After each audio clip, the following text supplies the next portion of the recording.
Everyone, welcome to UPSC guide. और आज की डेट है 28 नवंबर। और हम देखेंगे क्या क्या इंपॉर्टेंट करंट अफेयर्स कवर्ड है द हिंदू न्यूज़पेपर में।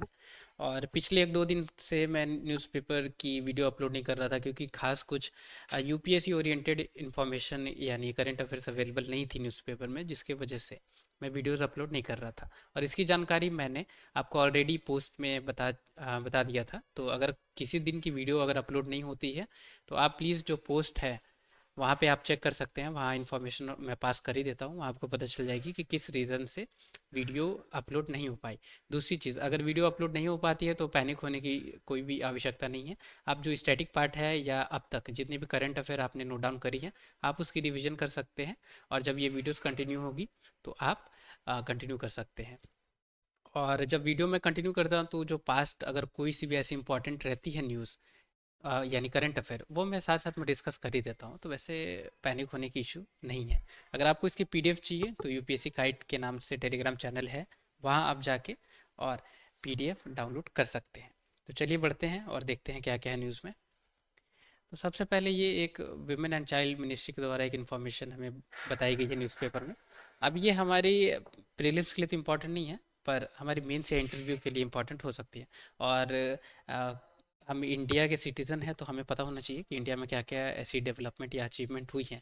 इसलिए थोड़ी बहुत इम्पोर्टेंट है या इन जनरल है, जो आपको समझना ज़रूरी है। तो ये क्या बताई गई है कि अराउंड 2 लाख जो चाइल्ड मैरिज की केसेस हैं उसे प्रिवेंट किया गया है 1 सालों में। तो ये अचीवमेंट है विमेन एंड चाइल्ड डेवलपमेंट के द्वारा, मिनिस्ट्री के द्वारा। तो वही सारी बातें इसमें की गई है। तो यही बताई गई है कि 47.4% से 23.3% इसे चाइल्ड मैरिज को लाया गया, कम किया गया। और ये कैसे पॉसिबल हो पाई? तो चाइल्ड मैरिज एक्ट जो 2006 में पास की गई थी, इसके हेल्प से। और इसमें बताई गई कि एक बाल विवाह मुक्त भारत कैंपेन भी चलाई गई इनके द्वारा, जिसके द्वारा अवेयरनेस बहुत ज़्यादा बढ़ी। और जो चाइल्ड मैरिज की जो केसेस हैं उसमें फॉल आई। यहाँ ये भी बात की गई है कि 5% चाइल्ड मैरिज की रेट 2029 तक रहेगी इंडिया में, और हो सकती है तो 5% से बिलो भी हो सकती है। तो ये सारी चीज़ें बताई गई है। और बेटी बचाओ बेटी बचाओ बेटी पढ़ाओ इनिशिएटिव के बारे में यहाँ पे बात की गई। तो ये सारी कुछ चीज़ें थी। वैसे मेंस और इंटरव्यू के लिए इंपॉर्टेंट हो सकती है। अगर आपसे पूछी जाए कि क्या क्या विमेन के लिए या चाइल्ड मैरिज के लिए क्या क्या इनिशिएटिव ऐसे उठाई गई हैं, तो आप इसे वहाँ कोट कर सकते हैं या इंटरव्यू में बता सकते हैं। अब हम बढ़ेंगे अपनी जो करंट अफेयर्स है प्रीलिम्स की ओरिएंटेड, उसे देखेंगे।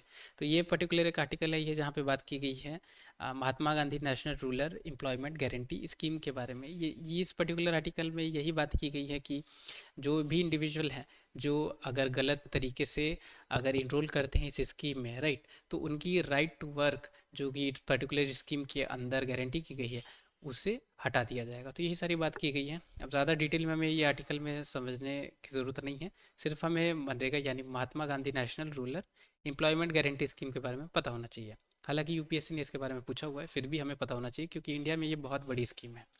तो लॉन्च कब की गई थी? तो 2005 में। लॉन्चिंग ईयर याद रखनी है। कौन से मिनिस्ट्री के अंदर है? तो मिनिस्ट्री ऑफ रूरल डेवलपमेंट के अंदर ये पर्टिकुलर स्कीम है। अब इस स्कीम में क्या प्रोवाइड की जाती है? तो गारंटी प्रोवाइड की जाती है 100 डेज की एम्प्लॉयमेंट की हर फिनेंशियल ईयर में। जो भी अडल्ट मेंबर हैं एक रूरल हाउस होल्ड में जो पब्लिक वर्क करना चाहते हैं और जो कि अनस्किल्ड मैनुअल वर्क होती है।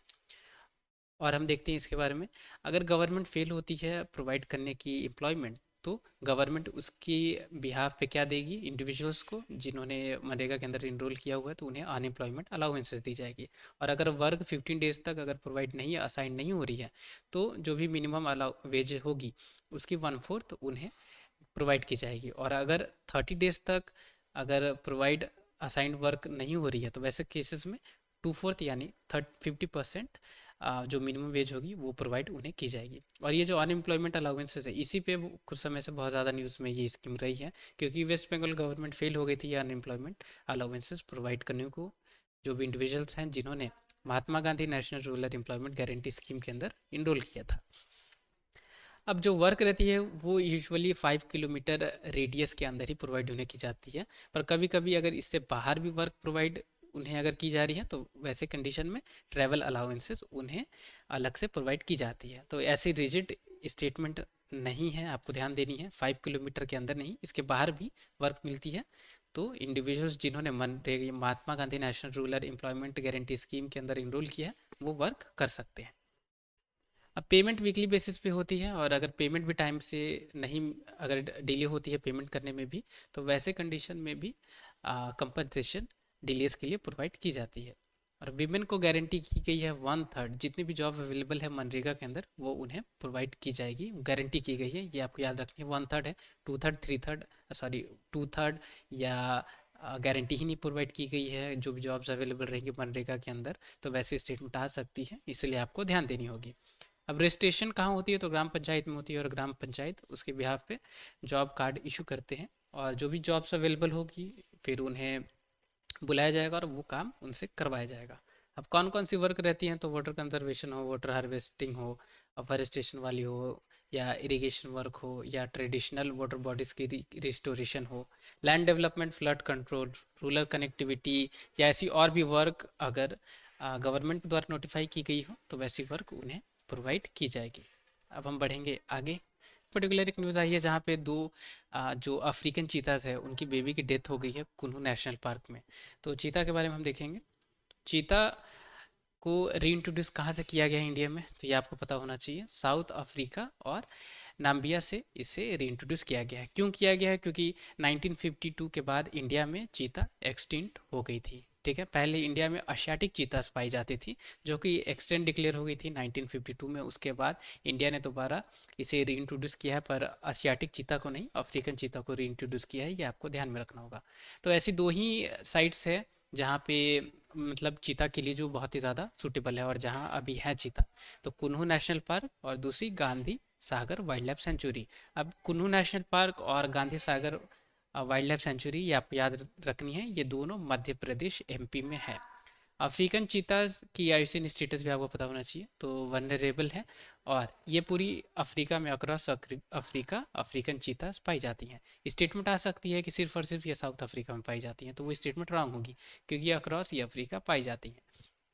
एशियाटिक चीताज के बारे में आपको पता होना चाहिए, तो एशियाटिक चीताज की आयुसीन स्टेटस है क्रिटिकली एंडेंजर्ड, और ये सिर्फ और सिर्फ ईरान कंट्री में पाई जाती है। पहले इंडिया में थी पर इंडिया में एक्सटेंट हो गई, राइट। और आपको पता होना चाहिए कि दो स्पीसीज हैं चीता की, अफ्रीकन और एशियाटिक। इंडिया में पहले एशियाटिक चीता थी जैसे मैंने आपको बताया, और जो कि डिक्लेयर हो गई थी एक्सटिंक्ट 1952 में। फिर इंडिया ने रीइंट्रोड्यूस किया है इसे साउथ अफ्रीका और नाम्बिया कंट्री से। अब बढ़ेंगे आगे। ये पर्टिकुलर एक न्यूज़ है जहाँ बात की गई है कि पास्ट डिकेट में यानी पिछले 10 सालों में 790 एलिफेंट्स की डेथ हो गई है total Orissa government, sorry Orissa state में। तो एलिफेंट्स के बारे में हम देखेंगे। तो पूरी वर्ल्ड में 3 स्पीसीज एलिफेंट की रिकग्नाइज है, African Bush elephant, African forest elephant, और एशियन एलिफेंट्स या एशियाटिक एलिफेंट्स या इंडियन एलिफेंट्स। ठीक है, अब इनकी आयुसीन स्टेटस हमें पता होना चाहिए। तो अफ्रीकन बुश एलिफेंट्स और एशियन एलिफेंट्स इन दोनों की आयुसीन स्टेटस क्या है, इंडेंजर्ड। जबकि अफ्रीकन फॉरेस्ट एलिफेंट इसकी आयुसीन स्टेटस है क्रिटिकली एंडेंजर्ड। तो याद रखनी है, सारी एलिफेंट्स की आयुसीन स्टेटस सेम नहीं है, कुछ की अलग है कुछ। और अफ्रीकन फॉरेस्ट एलिफेंट की क्रिटिकली एंडेंजर्ड है, और अफ्रीकन बुश एलिफेंट और सॉरी एशियाटिक एलिफेंट्स या एशियन एलिफेंट्स इनकी आयुसीन स्टेटस इंडेंजर्ड है। अब ये कहाँ पाई जाती हैं एशियाटिक एलिफेंट्स, तो ये इंडियन सब कॉन्टिनेंट में पाई जाती हैं और साउथ ईस्ट एशिया में। और स्किन इनकी स्मूदर रहती है अफ्रीकन एलिफेंट्स के मुकाबले। और सेकंड लार्जेस्ट स्पीसीज है एलिफेंट की अफ्रीकन बुश एलिफेंट के बाद। तो अफ्रीकन बुश एलिफेंट सबसे बड़ी है, उसके बाद एशियाटिक एलिफेंट्स हैं, उसके बाद अफ्रीकन फॉरेस्ट एलिफेंट, ये आपको याद रखनी होगी। और आईसीएन स्टेटस तो हमने देख लिया इन तीनों एलिफेंट्स की, पर एशियाटिक एलिफेंट्स की आपको पता होना चाहिए कि साइट्स में या अपेंडिक्स 1 में इन्हें रखा गया है। अब हम बढ़ेंगे आगे। ये पर्टिकुलर एक ड्रोन पे न्यूज़ आई है जिसके बारे में हमें पता होना चाहिए, क्योंकि यूपीएससी मैं आपसे पूछ सकती है रिसेंट टाइम्स में न्यूज़ में थी ये किस चीज़ से रिलेटेड है, वैसे क्वेश्चन आती है क्योंकि इसलिए। तो सबल 20 आपको याद रखनी है, ये एक अनमैन्ड हेलीकॉप्टर है। ठीक है, वैसे आ सकती है ऑप्शन में सबल 20 ये क्या है, तो आपको याद रखना होगा क्योंकि डिफेंस वाली चीज़ें भी यूपीएससी अब पूछने लगी है। अब हम बढ़ेंगे आगे। अब इंटरनेशनल पेज पे ये दो चीज़ें मेंशन है इंटरनेशनल क्रिमिनल कोर्ट के बारे में। ठीक है। तो आपको पता होगा कि इंटरनेशनल क्रिमिनल कोर्ट ने वारंट इशू कर दिया था जो इसराइल के प्राइम मिनिस्टर हैं और इसराइल के डिफेंस फॉर्मर डिफेंस मिनिस्टर पे। अभी यहाँ आप देख सकते हैं ये वाली पर्टिकुलर न्यूज़ में कि जो म्यांमार म्यांमार के जो एक पर्टिकुलर मिलिटेंट है जिन्होंने बहुत क्राइम्स कमिट किया था रोहिंग्याज जो मुस्लिम माइनॉरिटी है उन पे, तो इन पे भी अभी ऐसी वारंट इशू हो गई है। तो अब आईसीसी के बारे में हम देखेंगे क्योंकि वही हमसे यूपीएससी पूछ सकती है। तो इंटरनेशनल क्रिमिनल कोर्ट आईसीसी ये एक इंटर गवर्नमेंटल ऑर्गेनाइजेशन है और एक इंटरनेशनल ट्रिब्यूनल है। कहाँ लोकेटेड है आईसीसी? तो याद रखनी है हेग नीदरलैंड में, क्योंकि लोकेशन यूपीएससी ज़रूर पूछती है। और ये पहली या सिर्फ एक ऐसी परमानेंट इंटरनेशनल कोर्ट है जिसके पास जुरिडिक्शन है, प्रोसिक्यूट कर सकती है ऐसे इंडिविजुअल्स को जिन्होंने इंटरनेशनल क्राइम्स या जिन्होंने क्राइम्स जेनोसाइड के लिए क्राइम्स किया हो या ह्यूमैनिटी के अगेंस्ट क्राइम किया हो या वॉर क्राइम्स किया हो या क्राइम्स ऑफ एग्रेशन किया हो, तो उन पे ये प्रोसिक्यूट कर सकती है उनके इसके पास यानी इंटरनेशनल क्रिमिनल कोर्ट के पास जुरिडिक्शन है। अब आईसीसी बिल्कुल ही अलग है इंटरनेशनल कोर्ट ऑफ जस्टिस से, यानी इंटरनेशनल क्रिमिनल कोर्ट ये अलग है इंटरनेशनल कोर्ट ऑफ जस्टिस से। ये आपको याद रखनी है। तो इंटरनेशनल कोर्ट ऑफ जस्टिस क्या है? तो ये यूनाइटेड नेशन की एक ऑर्गन है जो डिस्प्यूट दो स्टेट के बीच में सुनती है। ठीक है। इस्टेब्लिश कैसे किया गया है इंटरनेशनल क्रिमिनल कोर्ट को? तो 2002 में इसे इस्टेब्लिश किया गया है, मल्टीलैटरल रोम स्टैट्यूट थी उसी से। अब हम देखेंगे कौन कौन सी कंट्री मेंबर है कौन कौन सी नहीं। तो जो भी रेड में कंट्रीज जो रिप्रेजेंट की गई है ये आपको याद रखनी है कि ये मेंबर आईसीसी की नहीं है। तो यहाँ देख सकते हैं, यहाँ पाकिस्तान है, यहाँ पे सऊदी अरेबिया है, इंडिया है, चाइना है, राइट, म्यांमार है। तो ये जो कंट्रीज हैं इन्होंने इंटरनेशनल क्रिमिनल कोर्ट को ज्वाइन नहीं किया है, ना ही वो पार्टी है ना ही उन्होंने साइन किया है। तो ये आपको याद रखनी होगी। और यहाँ पे आप देख सकते हैं कि इंडिया पार्ट नहीं है, ठीक है, और यहाँ पे म्यांमार ये भी पार्ट नहीं है। तो आईसीसी कुछ भी बोले इन्हें फ़र्क नहीं पड़ेगी, क्यों? क्योंकि वो पार्टी स्टेट पार्टी ही नहीं है आईसीसी की। और यहाँ पे याद रखनी है कि रशिया, यूनाइटेड स्टेट्स और इसराइल ये तीन जो कंट्री हैं ये सिग्नेटरी थे। पहले इन्होंने साइन किया था इसे आईसीसी को, बाद में इन्होंने अपनी सिग्नेचर को विड्रॉ कर लिया। इसीलिए अब आईसीसी कुछ भी बोले इसराइल को इसराइल नहीं मानेगी, क्योंकि वो इसकी मेंबर नहीं है। यहाँ इंपॉर्टेंट ये है कि रशिया और यूनाइटेड स्टेट भी इसकी मेंबर नहीं है। तो ये थे कुछ फैक्ट्स। आपसे यूपीएससी ज़्यादा से ज़्यादा क्या पूछेगी कि ये क्या है, कहाँ लोकेटेड है, इंडिया इसकी मेंबर है या नहीं है। ज़्यादा से ज़्यादा आपसे आईसीसी और इंटरनेशनल कोर्ट ऑफ जस्टिस के बारे में भी पूछ सकती है कि ये दोनों एक ही हैं, ठीक है। तो इसीलिए या एक दूसरे के साथ काम करती हैं ऐसा आ सकता है, इसलिए ध्यान देना है कि दोनों अलग हैं। अब हम बढ़ेंगे आगे। ये पर्टिकुलर एक न्यूज़ है जहाँ पे एक ये इमेज थी जहाँ पे वर्ल्ड की हाईएस्ट वोल्केनो के बारे में यहाँ पे इमेज अटैच की गई है। तो हम इसे देखेंगे। अब ये क्विज़ है, ये क्विज़ पे तो यूपीएससी नहीं क्वेश्चन पूछेगी कभी। अब ये इमेज है इसलिए इसके बारे में हम समझ लेते हैं। तो ये वर्ल्ड की highest volcano above sea level कहाँ लोकेटेड है? तो ये लोकेटेड है चिली और अर्जेंटीना के बॉर्डर पे, और इसका नाम क्या है? तो ओहोस डेल सलादो, ठीक है। और इसी में वर्ल्ड की हाईएस्ट आप कह सकते हैं सबसे बड़ी लेक भी लोकेटेड इसी में है, ठीक है, इसी की क्रेट में लोकेटेड है। तो ये आपको याद रखनी है कि वर्ल्ड की हाईएस्ट वेल्केनो का क्या नाम है और ये कहाँ लोकेटेड है। अब मैच द फॉलोइंग में आए तो क्योंकि कुछ समय पहले कुछ कुछ वोल्केनोज न्यूज़ में थी, जैसे कि माउंट इटना हो गई या इंडोनेशिया की एक दो वोल्केनो न्यूज़ में थी, क्योंकि हवाई की एक दो वोल्केनो न्यूज़ में थी जिसे मैंने आपके साथ ऑलरेडी डिस्कस किया हुआ है। और अभी ये है इमेज में, तो ऐसे मैच द फॉलोइंग में आ सकती है, इसलिए ध्यान देनी है। अब हम बढ़ेंगे आगे। अब ये प्रियम्बल पे कुछ समय पहले न्यूज़ में एक दो दिन पहले ही इस पे एक आर्टिकल आई हुई थी, इसलिए मैं ये प्रियम्बल की जानकारी आपके साथ डिस्कस कर रहा हूँ, ठीक है। अभी प्रियम्बल आ सकती है यूपीएससी में, इसलिए। तो प्रियम्बल, सबसे पहले प्रियम्बल ये होती क्या है? तो ये इंट्रोडक्शन है कॉन्स्टिट्यूशन की, या आप कह सकते हैं कि समरी, कॉन्स्टिट्यूशन की जो समरी होती है या एसेंस क्या है कॉन्स्टिट्यूशन की, वो बताती है हमें प्रियम्बल। तो वही होती है प्रियम्बल। और ये स्टार्ट कहाँ से हुई है? तो अमेरिकन कॉन्स्टिट्यूशन से प्रियम्बल की कॉन्सेप्ट स्टार्ट हुई है। और अभी जस्ट मैंने आपको बताया प्रियम्बल क्या है, तो ये इंट्रोडक्शन या प्रीफेस है कॉन्स्टिट्यूशन की, या समरी है या एसेंस है एक पर्टिकुलर कॉन्स्टिट्यूशन की।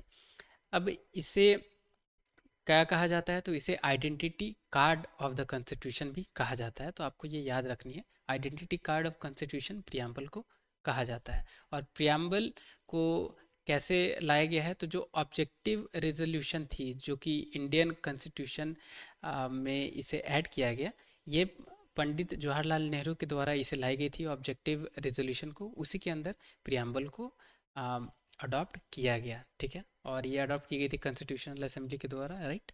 अब हम बढ़ेंगे आगे।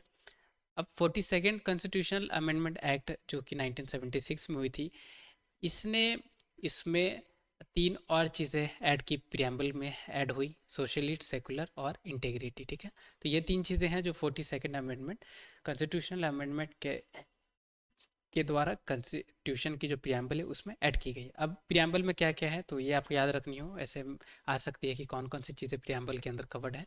तो sovereign, socialist, secular, democratic, Republic, justice, liberty, equality और फेटर्निटी। तो ये चीज़ें हैं जो कि इंडियन प्रियम्बल के अंदर एडेड है। ठीक है, प्रियम्बल के अंदर आती हैं, और इसी पे हमारी जो कॉन्स्टिट्यूशन है वो आप कह सकते हैं मोस्टली बेस्ड है। तो ये आपको याद रखनी होगी कि प्रियम्बल के अंदर क्या क्या है। तो ये थी एडिशनल, जो एक दो दिन पहले एक आर्टिकल आई थी उसमें ये कवर थी, इसलिए मैं आपको बता दिया। और आपको जो नितिन सिंघानिया की बुक है पॉलिटी, सॉरी नितिन सिंघानिया की नहीं, लक्ष्मीकांत की जो बुक है पॉलिटी, इंडियन कॉन्स्टिट्यूशन वाली जो पॉलिटी की बुक है, उसमें आपको ये सारी चीज़ें मिल जाएगी। उसे आप ज़रूर पढ़ें, क्योंकि यूपीएससी प्रियम्बल पे क्वेश्चन यूपीएससी ने बहुत पहले एक बार फ्रेम किया हुआ था, और अभी न्यूज़ में रही है, तो चांसेस है यूपीएससी दोबारा आपसे ये पूछ सकती है। तो थोड़ा ध्यान देना इस पे, आप उसे ज़रूर पढ़ लें अच्छे से, क्योंकि आ सकती है प्रीलिम्स में। तो यही थी आज की न्यूज़पेपर में सारी चीज़ें कवर्ड। उम्मीद करूंगा कि कुछ आपने सीखा होगा। तो वीडियो ज़रूर लाइक करें, और चैनल पर नए हैं या अभी तक सब्सक्राइब नहीं किया है तो चैनल भी ज़रूर सब्सक्राइब करें। पीडीएफ चाहिए तो टेलीग्राम चैनल पर अपलोड कर दूंगा, आप इसकी पीडीएफ वहाँ ले सकते हैं। तो मिलते हैं कल की डीट की न्यूज़पेपर एनालिसिस में। टिल द टाइम के लिए take care, have a great day ahead.